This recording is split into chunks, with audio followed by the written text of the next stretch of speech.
بسم اللہ الرحمن الرحیم وصلی اللہ علی نبینا محمد وعلی آلہ وصحبہ اجمعین وبعد۔ عذاب قبر کے متعلق ہم لوگ گفتگو کر رہے تھے۔ ذہن میں یہ آتا ہے تتمیما للفائدہ وحصولا للثواب کہ ہمیں یہ جاننا ضروری ہے کہ عوالم مجموعی طور پر 3 قسم کے ہیں، یعنی 3 قسم کی دنیا ہے۔ ایک عالم دنیا، ایک عالم برزخ اور ایک عالم آخرت۔ عالم دنیا، اس میں عذاب، راحت، جزا اور سزا بلا کسی واسطے کے براہ راست بدن پر ہوتی ہے، اور اس کا مشاہدہ ہی نہیں بلکہ اس کا تجربہ ہمیں خود اپنی ذات پر روز مرہ ہوتا ہے کہ تکلیف کا احساس ہو یا خوشگواریوں کی مزہ ہو، یعنی مزہ اور سزا یہ دونوں اس عالم دنیا میں براہ راست بدن انسانی سے متعلق ہے بلا واسطہ۔ چونکہ اس دنیا میں روح بدن کے تابع ہے، بقول علماء معرفت کے کہ روح اس دنیا میں بدن کی مہمان بن کر آئی ہے، بدن اس کا میزبان ہے۔ روح جتنی اچھی مہمانی جسم سے پائے گی، اس دنیا میں جا کر جہاں روح میزبان ہوگی بدن کی اتنی ہی اچھی مہمان نوازی کرے گی، یا اس کا برعکس۔ عرض کر رہا تھا کہ عالم دنیا میں روح بدن کے تابع ہے، اس لیے شریعت کے احکام بھی تو اعضاء اور جوارح کی ظاہری حرکات و سکنات پر لاگو کیے جاتے ہیں، اگرچہ روح میں، نفوس میں، قلوب میں اس کا کتنا ہی خلاف کیوں نہ ہو، اس لیے کہ یہاں اصل بدن ہے۔ دوسری دنیا عالم برزخ ہے۔ محدث دہلوی علیہ الرحمہ کی تحقیق کے بموجب قبر سے مراد عالم برزخ ہے۔ وَمِن وَرَائِهِمْ بَرْزَخٌ إِلَى يَوْمِ يُبْعَثُونَ، درمیانی درجہ، درمیانی عالم۔ اس برزخ کا تعلق دنیا سے بھی ہے، آخرت سے بھی ہے،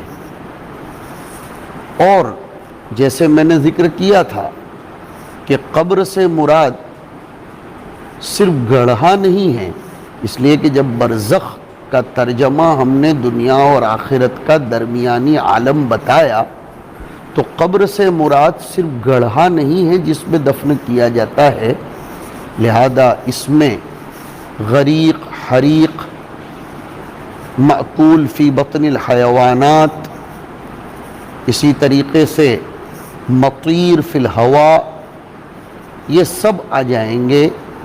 اس عالم برزخ میں جزا اور سزا کا تعلق اولاً تو بلا واسطہ روح سے ہوتا ہے اور بدن اس کے تابع ہوتا ہے۔ پتہ چلا کہ وہاں اصل روح بن جاتی ہے۔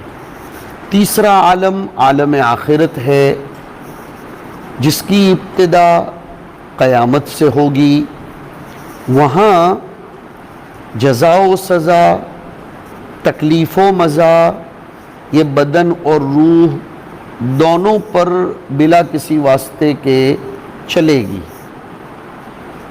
خوارج اور اکثر معتزلہ بلکہ بعض روافض بھی عذاب قبر کے منکر ہوئے، لیکن میں نے ذکر کیا تھا کہ آیات قرآنیہ اور احادیث مشہورہ مستفیضہ اس پر دلالت کرتی ہے۔ اليوم تجزون عذاب الہون مفسرین نے الیوم سے عالم برزخ مراد لیا ہے، دنیا ختم ہونے کے بعد جو عذاب اخروی ہے اگر وہ مراد ہوتا تو الیوم سے تعبیر نہ کرتے۔ اسی طریقے سے وجاء یا وحاق بآل فرعون سوء العذاب النار يعرضون عليها غدوا وعشيا ويوم تقوم الساعة۔ غدوا وعشيا سے برزخی عذاب مراد ہے، عذاب آخرت مراد نہیں لے سکتے، اس لیے کہ وہ یوم تقوم الساعہ اس کا عطف کیا گیا، اور عطف مغایرت کا تقاضا کرتا ہے۔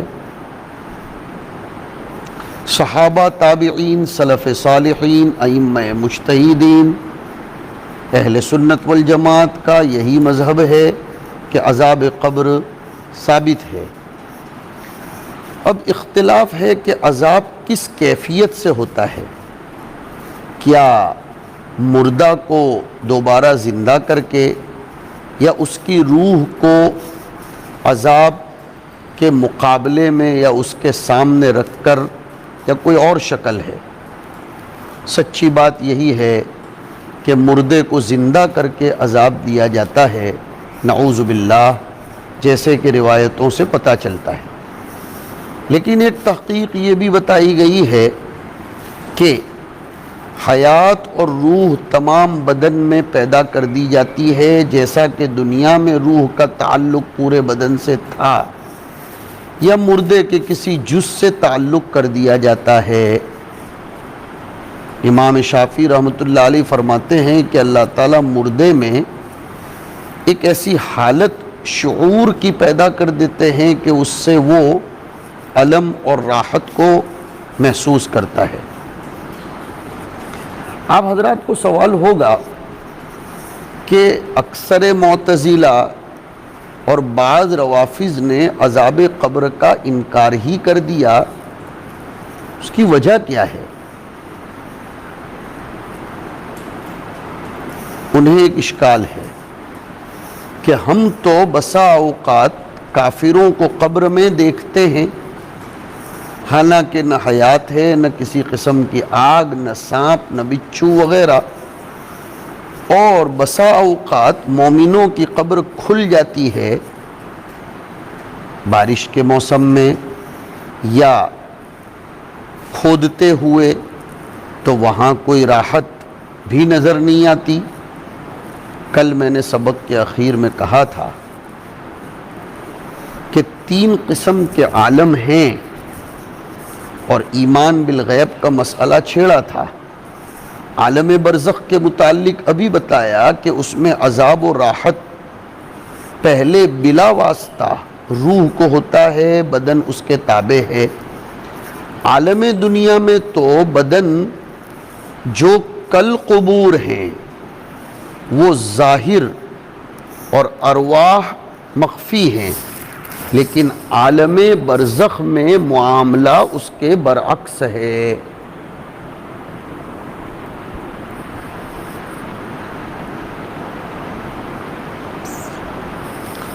ارواح ظاہر اور بدن مخفی، جیسے کہ دنیا میں سزا اور جزا بدن سے سرایت کر کے، یہ سرایت خوب یاد رکھنا، روح تک جاتی ہے، ایسے ہی عالم برزخ میں جزا و سزا روح سے سرایت کر کے بدن تک پہنچتی ہے۔ سریان ہوتا ہے جزا اور سزا کا، تریان نہیں ہوتا، چونکہ وہ جزا اور سزا اصالتاً روح پر ہے، اور روح خود غیر مرئی ہے، شیء لطیف ہے، الروح من امر ربی، تو روح پر جن چیزوں کا سریان ہوتا ہے وہ بھی غیر مرئی ہوگی۔ دنیا میں اس کی مثال دیکھو، سونے والا جب سوتا ہے تو خواب ہی میں اس کو راحت یا سزا ملتی ہے، لیکن وہ ہمیں نظر نہیں آتی کہ یہ کوئی تکلیف محسوس کر رہا ہے یا مزہ پا رہا ہے۔ یہ اس کی روح پر ہوتی ہے، اسی لیے تو نیند کو توفی کہا گیا ہے۔ اللہ یتوفی الانفس حین موتها واللتی لم تمت فی منامها وہو الذی یتوفاکم باللیل۔ خواب کے ذریعے سمجھنا بڑا آسان ہے، بدن اس کے تابع ہے، کبھی سزا اور جزا قوی ہو کر اس کے آثار بدن پر نمایاں ہو بھی جاتے ہیں۔ مثلا کوئی خواب میں دیکھ رہا ہے کہ کوئی اس کو مارتا ہے، تو کبھی کبھی اس کا اثر ظاہر ہو جاتا ہے کہ وہ سونے والا چیخنے چلانے لگتا ہے اور پسینہ پسینہ نظر آتا ہے۔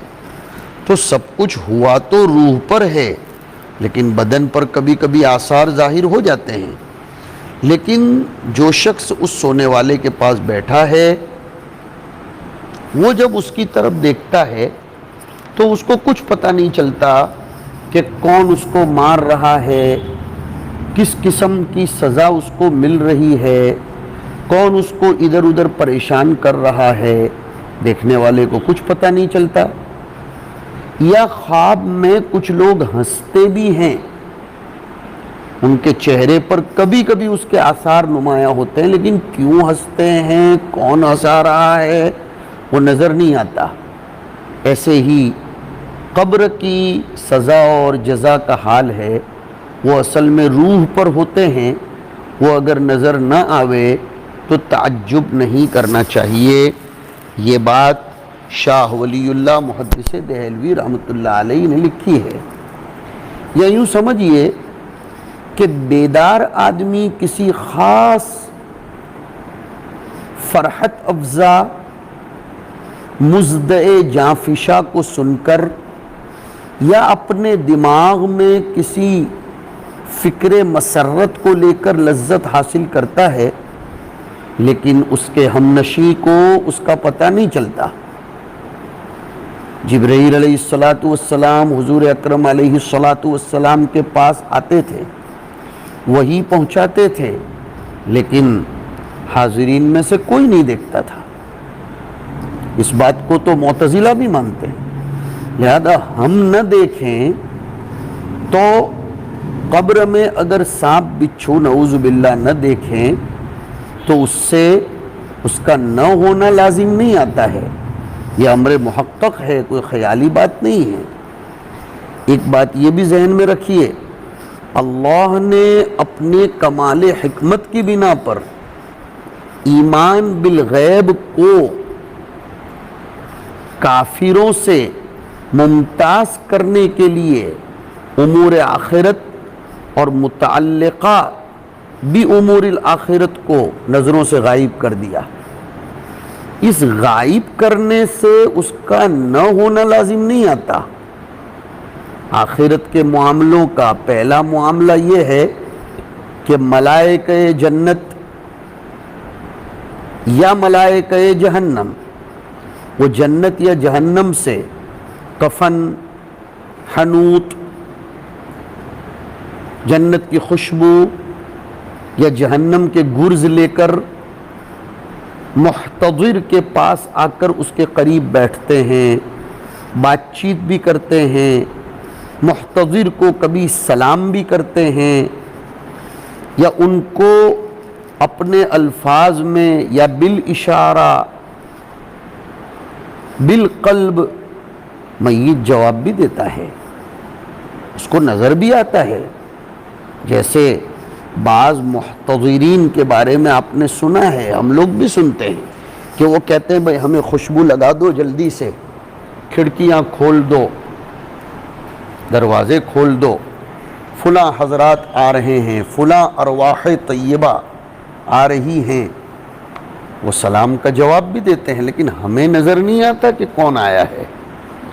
قرآن کریم میں آیا فلولا اذا بلغت الحلقوم وانتم حینئذ تنظرون۔ یہ جتنے واقعات اس دنیا میں رونما ہونے کے باوجود ہمیں نظر نہیں آتے، کیا ہمارے نظر نہ آنے سے ان کا بالکل نہ ہونا لازم آئے گا؟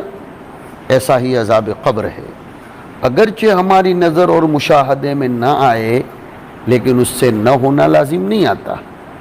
دنیا کے اندر بہت سے ایسے خطے ہیں جو ہماری نظروں سے غائب ہے، نہ ہم اپنے حواس سے اس کو جانتے ہیں، صرف کسی نے کہا اور وہ سچا ہے تو اس کے کہنے پر ہم یقین کر لیتے ہیں۔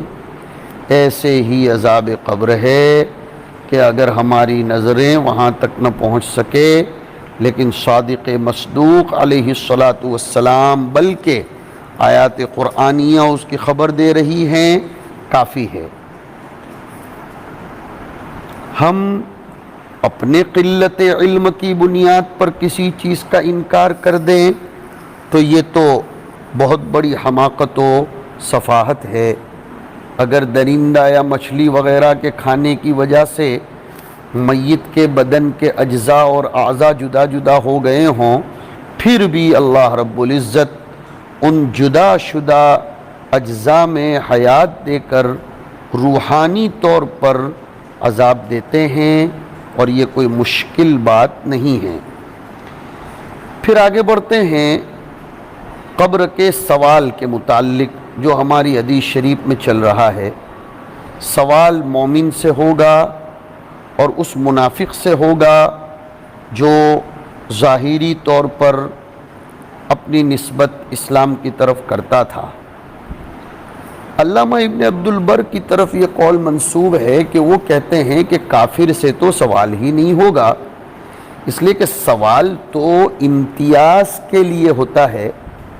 جو کافر مجاہر ہو، کھلم کھلا کافر ہو، تو اس میں التباس نہیں ہے، تو اب امتیاز کی ضرورت ہی کیا ہے؟ ابن القیم کا قول بھی یہی ہے کہ سوال صرف منافق سے ہوگا، وہ تو کہتے ہیں مومن سے بھی نہیں ہوگا۔ جن احادیث میں کافر سے سوال کا تذکرہ آیا ہے وہاں کافر سے منافق مراد ہے، لیکن علامہ کشمیری اور بعض محققین کہتے ہیں کہ کافر سے بھی سوال ہوگا، اس لیے کہ اللہ تعالیٰ فرماتے ہیں یثبت اللہ الذین آمنوا بالقول الثابت۔ اس کا مفہوم مخالف کیا ہے؟ خود قرآن لایا ہے، خود قرآن لایا کہ وَيُضِلُّ اللَّهُ الظَّالِمِينَ۔ اب ظالم کے اندر کافر منافق سب آ گئے۔ نیز مرفوعاً روایت میں آیا جو اپنے سامنے بھی ہے کہ اما الکافر فیقال له، اور اسی طرح ہے یأتیہ ملکانی، تو کافر سے بھی سوال جواب ہوگا۔ اور یہ بات کہ سوال صرف امتیاز کے لیے ہوتا ہے، نہیں نہیں نہیں، یہ بات نہیں ہے۔ حضور صلی اللہ علیہ وسلم فرمانا چاہتے ہیں، جس سے یہ نکلتی ہے بات کہ اظہار شرافت بھی کبھی مقصود ہوتی ہے، الزام بھی مراد ہوتا ہے۔ ہمیں معلوم ہے کہ کلاس میں کوئی طالب علم بالکل جواب نہیں دے سکتا، اس نے قطعاً محنت نہیں کی، لیکن اس کا امتحان تو لینا ہے کھانا پوری کرنے کے لیے، تو اس سے بھی سوال تو کریں گے۔ حالانکہ یہ مثال بہت آسان دے رہا ہوں، حالانکہ میں معلوم ہے صفر صفر آنے والا ہے، لیکن اس کو بالجبر بھی امتحان گاہ میں بلایا جائے گا، بٹھایا جائے گا، پوچھا جائے گا اتمام حجت کے لیے۔ اور اس کے برعکس ہمیں معلوم ہے کہ یہ طالب علم 100% جواب دے گا، پھر بھی ہم اس کو سوال کرتے ہیں اس کی اظہار شرافت کے لیے۔ اور سوال جسد مع الروح ہوگا۔ بعض صوفیہ سے مروی ہے کہ جسد ثانی سے ہوگا، نہ کہ جسد ترابی سے۔ تو عذاب قبر حق ہے۔ یہودی عورت نے جو عذاب قبر کے متعلق کہا تھا، حضور نے اس کو برقرار رکھا حدیث عائشہ میں۔ ہاں، پہلے ایک یہودیہ آئی تھی، حضور نے نہیں جانتے تھے اس لیے انکار فرمایا تھا، پھر حضور کو جب من جانب اللہ اطلاع دی گئی تو حضور نے اس کی تصدیق کی۔ حضرت عائشہ رضی اللہ تعالی عنہا نے اس کو ثابت کیا ہے۔ حضرت عائشہ نے تبھی تو فرمایا کہ ان الوحی نزل باثباتہ، یہ اقرار اور انکار دو الگ الگ واقعے ہیں۔ حضور نے اولاً ایک جواب یہ بھی دیا گیا ہے کہ اولاً عذاب قبر علی الموحدین کے وقوع کا انکار کیا تھا، لیکن پھر جب آپ کو یہ وحی آئی کہ اللہ جس کو چاہتا ہے مومنین میں سے اس کو بھی عذاب قبر میں مبتلا کرتا ہے، تو حضور نے بالجزم خبر دی اور پھر استغفار بھی کیا، کروایا۔ استغفروا لاخیکم فانہ الآن یسأل، یہ بات بھی آتی ہے۔ ایک روایت میں آتا ہے کہ اگر تم لوگ دفن کرنا بند نہ کر دو تو عذاب قبر کو سنو۔ عذاب قبر تو دفن پر موقوف نہیں۔ یہ سوال ہوتا ہے کہ عذاب قبر دفن پر کیوں موقوف؟ اس لیے کہ عالم برزخ کا عذاب بعد الموت، قیامت سے پہلے میت جہاں بھی ہو، جس کیفیت میں بھی ہو، عذاب قبر ہوتا ہے۔ تو پھر کیسے کہا جا رہا ہے کہ اگر تم عذاب کو سنتے تو دفن نہ کرتے؟ معلوم ہوتا ہے کہ عذاب دفن ہی پر موقوف ہے۔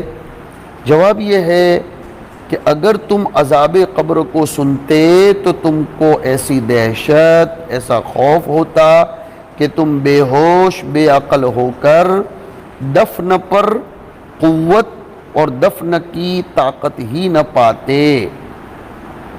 یہی بات ہے کہ حدیث میں آیا کہ میت کی چیخ و پکار کو سب سنتے ہیں، ہماری حدیث میں سامنے ہے ابو داؤد میں، سوائے جنات و انسان کے، ورنہ تو یہ معیشت درہم برہم ہو جاتی، اور اللہ نے دنیا میں معیشت کو جاری رکھنا چاہا ہے، اس لیے اس کو بھلا دیا۔ ہاں، جیسے جننے والی عورت کو درد ذہ بھلا دیا جاتا ہے، ورنہ ہر ماں اپنی بچی سے کہتی کہ تو بچے پیدا مت کرنا۔ تو ترک دفن اس جہت سے نہیں ہے کہ خوف عذاب دفن پر موقوف نہیں، میت جہاں کہیں بھی ہوگا اس کو عذاب قبر لاحق ہوتا ہے۔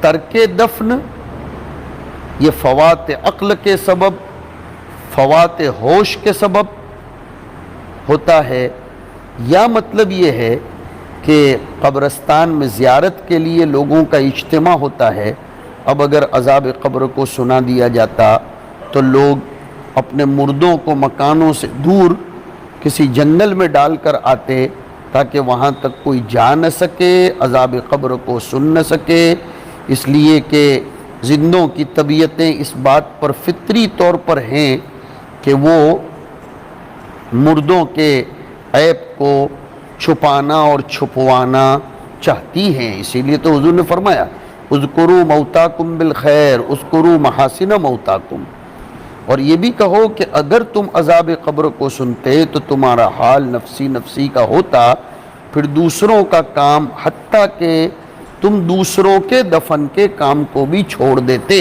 تدافنوا باب تفاعل سے ہے۔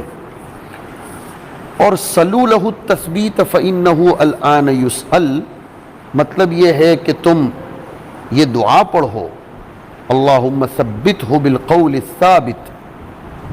چنانچہ دفن کے بعد یہ دعا میت کے سرہانے پر کھڑے ہو کر پڑھنا مستحب ہے، حدیث سے ثابت ہے۔ جو لوگ اس کو بدعت کہتے ہیں وہ اس حدیث کے سامنے آ کر کھڑے ہوں۔ جمع کا صیغہ ہے سلو دعا، اور جمع کا صیغہ اجتماعی دعا، فإنہ الآن یسأل۔ جی، ایک حدیث میں حضرت ابو امامہ رضی اللہ تعالیٰ عنہ سے بھی یہ مروی ہے۔ تو سورہ بقرہ کی ابتدائی آیتیں پڑھنا، وَأُولَئِكَ هُمُ الْمُفْلِحُونَ تک، آمن الرسول سے اخیر تک، یہ بھی سنن بیہقی میں وارد ہوا ہے کہ ابن عمر اس کو مستحب سمجھتے تھے۔ دورے میں پڑھتے ہو، حوالے بھی یاد رکھو کہ ابن عمر مستحب سمجھتے تھے کہ قبر پر دفن کے بعد سورہ بقرہ کی ابتدائی آیتیں اور خاتمہ پڑھا جائے، اگرچہ قبرستان میں قرآن مجید لے جا کر پڑھنا خلاف ادب ہے، لیکن قرآن پڑھنا یہ مکروہ نہیں ہے، بلکہ بعض علماء نے لکھا کہ اگر میت کو قرآن سے موانست تھی تو اس کی قبر پر قرآن لے جائے بغیر کبھی کبھی جا کر پڑھنا بھی چاہیے۔ اللہ رب العزت ہمیں قرآن سے وابستگی اور قبر میں جو نعماء ملتی ہیں وہ اعمال کرنے کی توفیق نصیب فرمائے۔ وصلی اللہ علی النبی